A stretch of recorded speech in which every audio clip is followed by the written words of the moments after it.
click on the subscribe button, and press the bell icon, to never miss any updates.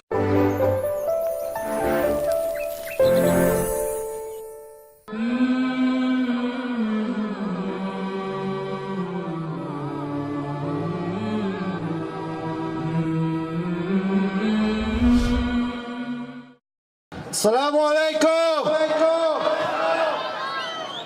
I want all of New York to hear you and be jealous that they're not here right now. Assalamu alaikum. So, my name is Hussam. I'm with Majlis al-Shura, Islamic Leadership Council of New York. I'm the outreach director. Just to start things off, inshallah. When we talk about solidarity for the Muslim community,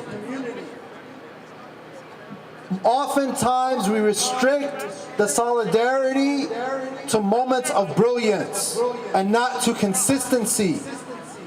Solidarity with the Muslim community, solidarity with all communities affected by white supremacy, affected by bigotry, affected by violence, needs to span more than one moment, needs to span more than one tragedy. The violence that occurred in New Zealand was not a one-time thing. The violence that occurred in New Zealand, though it was done by an individual, is a violence that has been repeated all over the world against the Muslim community, all over the world, not by individuals, but by governments. We must remember the Islamophobia that influenced this white supremacist to kill 50 people in New Zealand is the same Islamophobia that followed the coverage of 9/11 that resulted in the wars in Iraq and Afghanistan that have killed 1 million people, 1 million innocent people.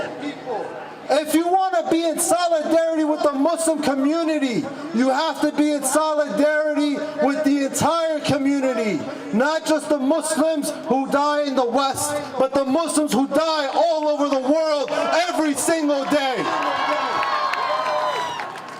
If you want to be in solidarity with the Muslim community, it cannot be just when we are killed by guns, but when we are killed by bombs. Last year, the U.S. government dropped a bomb on a masjid in Syria, and it killed 120 people. The U.S. provides weapons to Saudi Arabia, to the UAE, that has caused a man-made famine in Yemen. This is unacceptable. We provide $3 billion a year to Israel to build walls against Palestinians, to kill Palestinians in occupation, under occupation. If you are against the walls being built against Mexico, but you are not against the walls being built against Palestinian people, then I'm sorry, you are not in solidarity with the Muslim community. Now more than ever, we must stand strong. We must speak the truth. We must let the world know enough is enough. We're not coming here just as your peaceful Muslim. We're coming here as Muslims who demand justice, who demand our rights, who demand the God-given rights of all of creation. To the black community, to the Jewish community, to all the oppressed people around the world. And that is just what we need to remember. We need to remember the violence that has occurred to us, and we need to stand strong in the face of it. And we cannot cower, we cannot hide our identity, because when we do that, we allow the people who have spread this bigotry and this nonsense to win. Those who are complicit, from the media, from CNN, from the New York Times, all of these media outlets who say they're against Donald Trump, but they have propagated hate and the violence and anti-immigration against Muslims, against all the communities in the world for the last 20 years. Before I invite our first speaker, when I went to the protests in 2016 against the Muslim ban, the people there, they refused to chant. the chants that are important to our community, that reflect the pain of our community.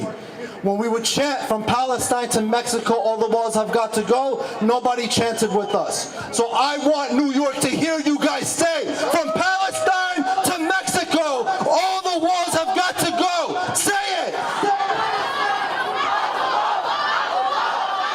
Say it louder! From Palestine to Mexico, all the walls have got to go! War against white supremacy, not with Muslims overseas!